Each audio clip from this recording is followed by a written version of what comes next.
আসসালামু আলাইকুম। প্রিয় দর্শক, অন্য মঞ্চের আলাপ চাইতে আপনাদের সকলকে আমন্ত্রণ জানাচ্ছি। এই মুহূর্তে আপনাদের সামনে কথা বলতে এসেছি। হঠাৎ বিএনপির মির্জা ফখরুল ইসলাম আলমগীর আওয়ামী লীগকে নির্বাচনে চাইছে কেন, এই প্রসঙ্গটা নিয়ে আপনাদের সামনে এই মুহূর্তে কথা বলবো। হঠাৎ কেন চাইছে, নিশ্চয়ই বিষয়টি তোলপাড়। ইতিমধ্যে জামাত এবং জামাতপন্থী, জামাতের সহযোগী যারা আছে তাদের মধ্যে আপনি সোশ্যাল মিডিয়ায় নিশ্চয়ই তোলপাড় দেখছেন।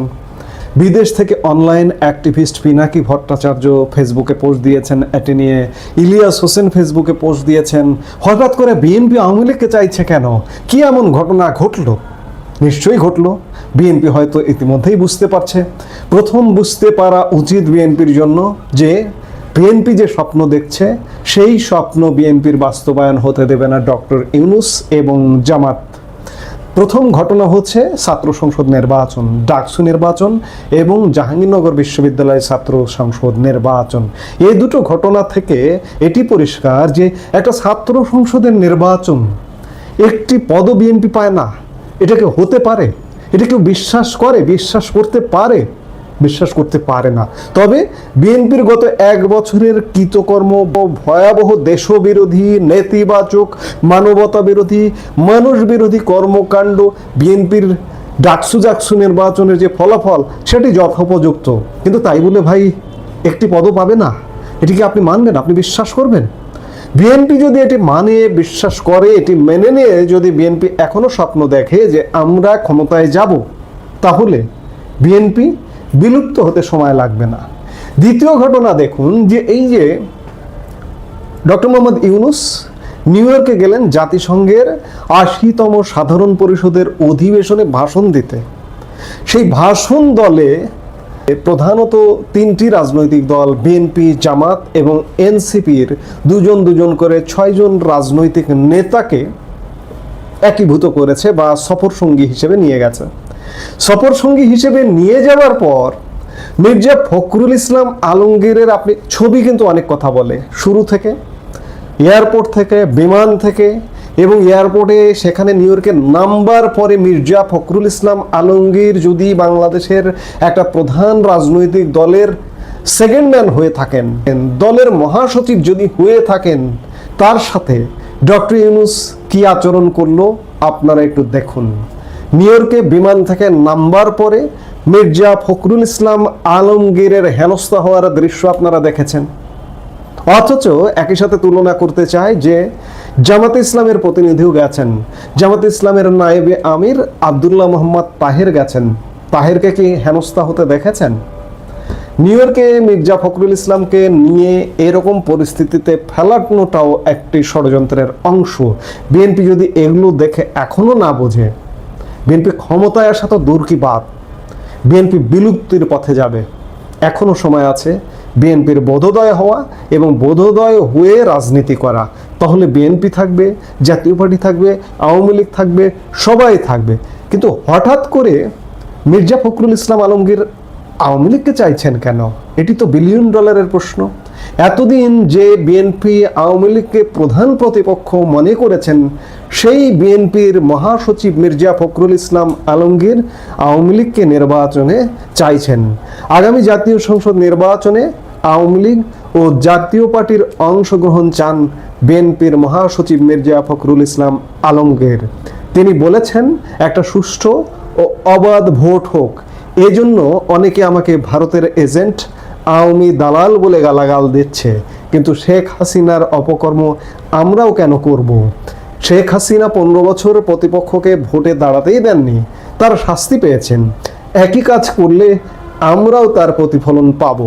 তবে মানুষ এত রক্ত দেখেছেন, এত প্রাণহানি, তাদের মধ্যে আওয়ামী লীগ বিরোধিতা রয়েছে। সম্প্রতি ঢাকার গুলশানে ভারতের কলকাতার বাংলা দৈনিক পত্রিকা এই সময়কে দেওয়া এক সাক্ষাৎকারে মির্জা ফখরুল ইসলাম আলমগীর এসব কথা বলেন। সাক্ষাৎকারটি এই সময়ে গতকাল প্রকাশিত হয়েছে। মির্জা ফখরুল ইসলাম আলমগীর ভারতীয় গণমাধ্যমে এমন কথা বলছেন যে আওয়ামী লীগকে তারা চান নির্বাচনে, জাতীয় পার্টিকে চান, এবং আপনারা কয়েকদিন ধরে শুনছেন যে বিএনপি কোনো রাজনৈতিক দলকে নির্বাহী আদেশে নিষিদ্ধের বিপক্ষে। আমরা একটু এই সময়ের সাক্ষাৎকারটা কি একটু দেখে আসি, তারপরে আরো দুটো কথা বলে আমরা আলাপটা শেষ করি। এই সময় মির্জা ফখরুল ইসলাম আলমগীরকে প্রথম প্রশ্ন করেছে যে আগামী বছর ফেব্রুয়ারিতে বাংলাদেশে জাতীয় নির্বাচন কি আদৌ হবে? জামাতে ইসলামী এবং এনসিপি যেভাবে একটার পর একটা নতুন দাবি তুলছে, সেগুলো পূরণ না হলে নির্বাচন হতে দেবে না বলছে। অনেকেই সংশয়ে হলেও দেশ জুড়ে প্রবল অশান্তি ও রক্তপাত হবে। ফখরুল ইসলাম আলমগীর বলছেন আগামী বছর ফেব্রুয়ারিতেই ভোট হবে, সংশয়ের কোনো জায়গা নেই, কোনো অশান্তি হবে না। মানুষ ভোটাধিকার ফেরত চাইছেন, নির্বাচন চাইছেন, উৎসবের মতো ভোট হবে ফেব্রুয়ারিতে। এই সময় প্রশ্ন করছেন জামায়াত যে বলছে পিআর পদ্ধতি ছাড়া ভোট হবে না, এনসিপি প্রচলিত সংবিধান বাতিল করে আগে গণপরিষদ নির্বাচন চাইছে, না হলে ভোট হতে দেবে না বলছে। আলমগীর বলছেন জামায়াত ভোটে আসবে, পিআর টিআর নয়, মানুষ যে পদ্ধতিতে ভোট বোঝেন সেই প্রচলিত পদ্ধতিতেই হবে বাংলাদেশে ভোট। জামায়াতও দেখবেন অংশ নেবে, আর এনসিপিকে আমরা কোনো শক্তি বলেই মনে করি না। এটা ঠিক, এই ছাত্ররাই শেখ হাসিনার বিরুদ্ধে বিক্ষোভের বারুদে আগুনটা দিয়েছিল, এখন আর তাদের কিছু নেই, ডাকলে লোকও আসে না। এই সময় আবার প্রশ্ন করছে যে শোনা যায় এনসিপি নাকি আপনাদের কাছে আসন চেয়েছিল। আলমগীর বলছেন না, এনসিপি কখনো চায়নি, তবে জামাত চেয়েছে। এনসিপির এখন একমাত্র লক্ষ্য বিএনপিকে সরকার গঠন করতে না দেওয়া।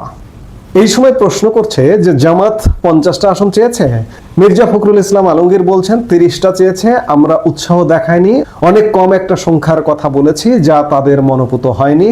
আপনাকে আশ্বাস দিচ্ছি জামাতকে আর আমরা মাথায় উঠতে দেব না, তারা যত বড় না শক্তি, আমরা অকারণে তার চেয়ে বেশি গুরুত্ব দিয়েছি। পিআর টিআর সবই বিএনপির উপরে চাপ সৃষ্টির কৌশল। জামাত কিন্তু নির্বাচনের প্রস্তুতি নিচ্ছে, বিভিন্ন জায়গায় প্রার্থীর নাম ঘোষণা করছে। আসলে দেশের প্রবলভাবেই মানুষ নির্বাচন চাইছেন, সেনাবাহিনী চাইছে, অন্তর্বর্তী সরকারের প্রধান উপদেষ্টা মোহাম্মদ ইউনূসও চাইছেন। এই সময়ের আবারও প্রশ্ন, নির্বাচনের বিষয়ে ইউনূসের উপর আপনি আস্থা রাখছেন? কিছুদিন আগেও তো তার বিরুদ্ধে এনসিপির প্রতি পক্ষপাতিত্বের অভিযোগ তুলেছেন আপনারা, তিনি নির্বাচন করতে চান না, এমন কথাও বলা হয়েছে। মির্জা ফখরুল ইসলাম আলমগীর বলছেন যে পরিস্থিতি বদলেছে, দলের পক্ষে আমি তার সঙ্গে কথা বলি। দেখছি এখন তিনি সর্বোচ্চ সিরিয়াস, আন্তরিকভাবেই চান ফেব্রুয়ারিতে নির্বাচন হোক। আগস্টের 5 তারিখে ইউনূস নির্বাচনের দিন ঘোষণা করলেন, তার আগের দিন রাতে ইউনূস সাহেবের বাসভবনে তার ও সেনাপ্রধান জেনারেল ওয়াকারুজ্জামানের সঙ্গে নির্বাচন নিয়ে আমার দীর্ঘ আলোচনা হয়। সেনাপ্রধান বলেন পুলিশ কম বলে 1 বছর ধরে সেনাবাহিনীর রাস্তায় ডিউটি করতে হচ্ছে, যা একেবারেই কাম্য নয়। তিনি ডিসেম্বরে ভোটের কথা বলেছিলেন, ফেব্রুয়ারিতে আপত্তি নেই, সব রকম সহযোগিতা করবেন। তিনি চান নির্বাচন করিয়ে বাহিনী এবার ব্যারাকে ফিরুক। ইউনূসও বলেন ফেব্রুয়ারিতে নির্বাচিত সরকারের হাতে ক্ষমতা তুলে দিয়ে অব্যাহতি চান তিনি। বলেছেন আর চাপ নিতে পারছেন না। আমরাও আশ্বাস দিয়েছি সরকার গঠনের পরেও সংস্কার চলবে, স্বৈরাচারীদের বিচার প্রক্রিয়াও চলবে, 3টি আলাদা বিষয়। অন্তর্বর্তী সরকারের কোনো ম্যান্ডেট নেই, তাদের সংস্কারের গুরুত্বই বা কি? নতুন কথা তারা বলেনি, বিএনপির 31 দফায় সবই আছে।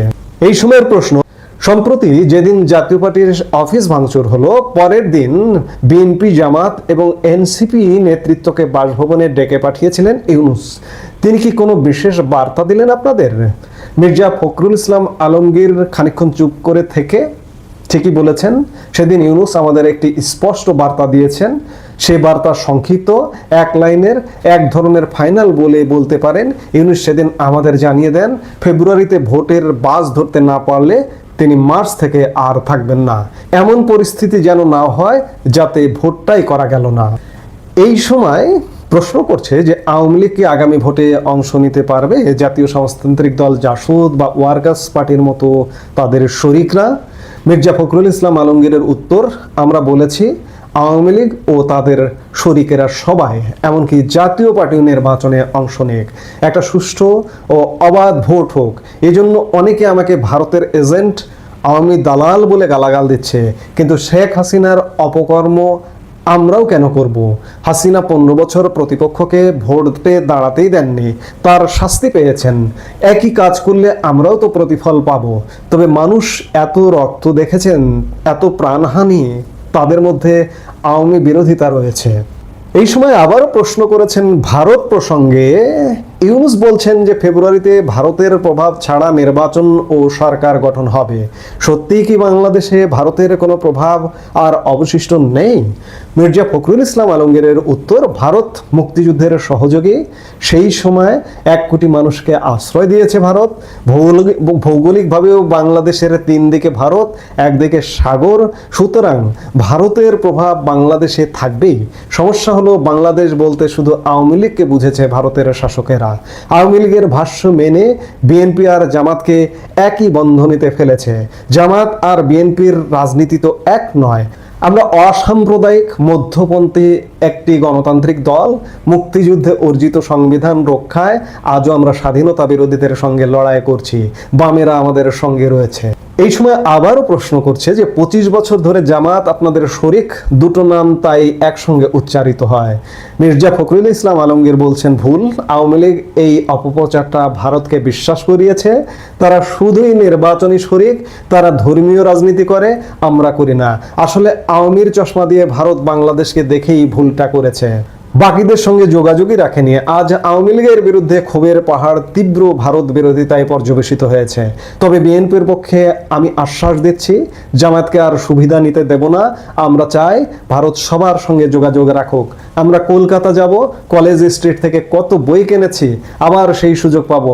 সিনেমা থিয়েটার দেখব, মানুষে মানুষে অবাধ যোগাযোগ হবে, ভিসা প্রক্রিয়া সাবলীল হবে। ভারতীয়রাও বাংলাদেশে স্বাগত। ভুল বোঝাবুঝির অবসান হোক। অবশেষে মির্জা ফখরুল ইসলাম আলমগীরের ভুল ভেঙেছে, কিন্তু বড্ড দেরি হয়ে গেছে। মির্জা ফখরুল ইসলাম আলমগীর কিংবা বিএনপিকে কি ভারত এখন বিশ্বাস করবে? আর পদ্মা মেঘনার বহু জল গড়িয়েছে ইতিমধ্যে। আমরা যতদূর জেনেছি, যতদূর জানি, আওয়ামী লীগই হচ্ছে ভারতের চূড়ান্ত পছন্দের জায়গা। গত 1 বছর বিএনপির হাতে যথেষ্ট সুযোগ ছিল যে ভারতের সাথে সমঝোতা করে জামাতের ফাঁদে পা না দিয়ে, জামাতের ভারত সম্পর্কের লেজটা কাটা। জামাতকে ভারত কখনোই আশ্রয় প্রশ্রয় দেবে না, বিশ্বাস করবে না। সেই জামাতের ফাঁদে পা দিয়ে বিএনপি গত 1 বছর যাবৎ ভারত বিরোধিতায় লিপ্ত।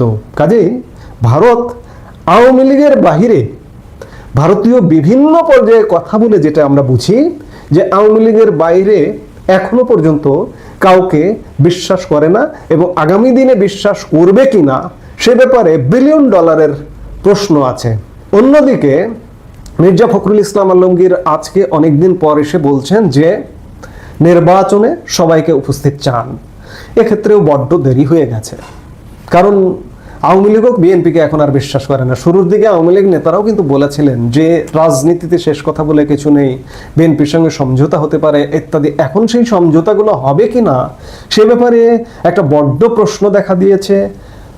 অর্থাৎ রাজনীতিতে বিএনপিকে আরো দীর্ঘদিন ভুগতে হবে। ক্ষমতা মসনদ এগুলো আসলে বিএনপির স্বপ্নই থেকে গেল। বিএনপি বুঝলো, কিন্তু বড্ড দেরিতে বুঝলো। তবে এ কথা নিশ্চিত, বিএনপি বাংলাদেশের প্রধান একটি রাজনৈতিক দল। আজকে তারা অধঃপতিত, বিলুপ্তির পথে যাবার পথে।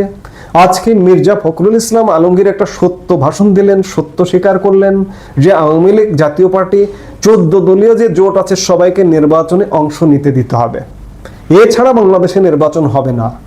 এটাই হচ্ছে সঠিক কথা, যে বাংলাদেশে যদি নির্বাচন, আগামী ত্রয়োদশ জাতীয় সংসদ নির্বাচন হয়, সেটি যে কোনো মূল্যে আওয়ামী লীগের উপস্থিতিতে, আওয়ামী লীগের অংশগ্রহণে, 14 দলের অংশগ্রহণে, জাতীয় পার্টির অংশগ্রহণে এবং অন্যান্য আপনারা যারা আছেন তাদের সকলের অংশগ্রহণে নির্বাচন হবে।